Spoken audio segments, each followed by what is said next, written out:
Hey everybody, welcome back. Thanks for being here. Today I'm going to do the bloom pour that I never got to in my paint mixing video. I'll link that one below or here. I'm using only South African products from Bastion Paint. I'm getting really cool results. Let me show you the colors I've chosen for today and let's have some fun. It's all about blue today. This is a custom teal mix that I make with phthalo blue and phthalo green. And this is just a lighter version of that. I added some white. This one looks a little bit thin actually. I'll sort that out just now. This is a phthalo blue. And this one is phthalo blue with just a bit of black added to darken it up. I'm going to thicken up this light turquoise. I have some here that doesn't have any flow control in it, so it's thicker. One of the most important things in fluid art is to make sure that all your paints are the same or a very similar consistency. If not, the paints will just roll over one another while you're painting, or the design will be compromised as it's drying.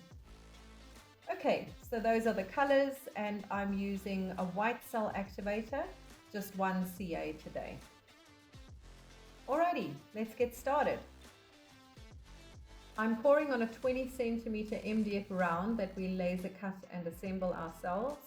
I've taped up the back to keep it nice and clean, and I sealed the wood to keep out moisture and gave it a few coats of gesso as well.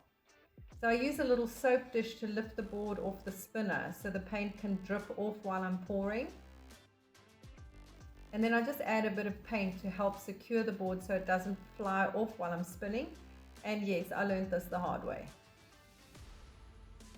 So here, as you can see, I'm putting my pillow down on top of a failed pour, but looking back at it now, I think I'm always very quick to scrape and it didn't actually look that bad.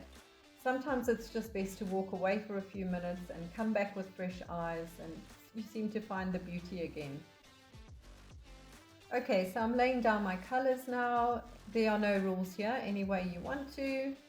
And once you've put the cell activator on, start blowing out your design immediately before the CA sinks too much.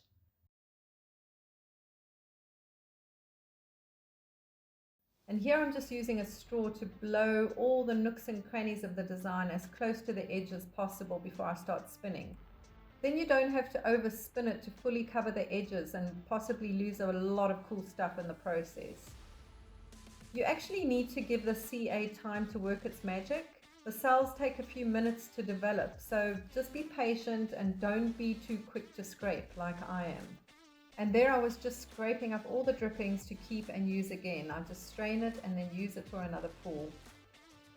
You'll see the cells start to develop the more you spin, and the longer you wait, it'll just open up more. I still had quite a lot of paint that I needed to spin off, so I kept going and just adjusting the position of the round slightly to target the areas that I wanted to spin off more. Remember to scrape the bottom of your canvas or substrate to make sure that your design doesn't get pulled down with the paint that's dripping off. And when you go and put your painting down to dry, make sure you scrape it again. Okay, so here is the wet result. Look how cool the sides look. I love the way the paint drips over the edge. It's so cool.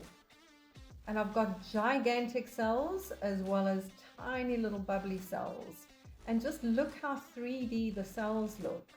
The gradients in the cells are amazing.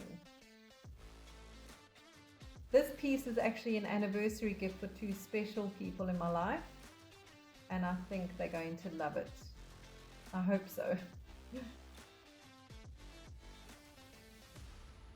Okay, stay tuned for the dry result next. It dried beautifully. Just look at the awesome gradients in these humongous cells. And I really just love the simplicity of blues. You can never go wrong with monochromatic blues. I feel like doing a series of monochrome paintings now, actually. All right, guys, well, let me know what you think. And thank you so much for watching. Do take care, and until next time, ciao, ciao.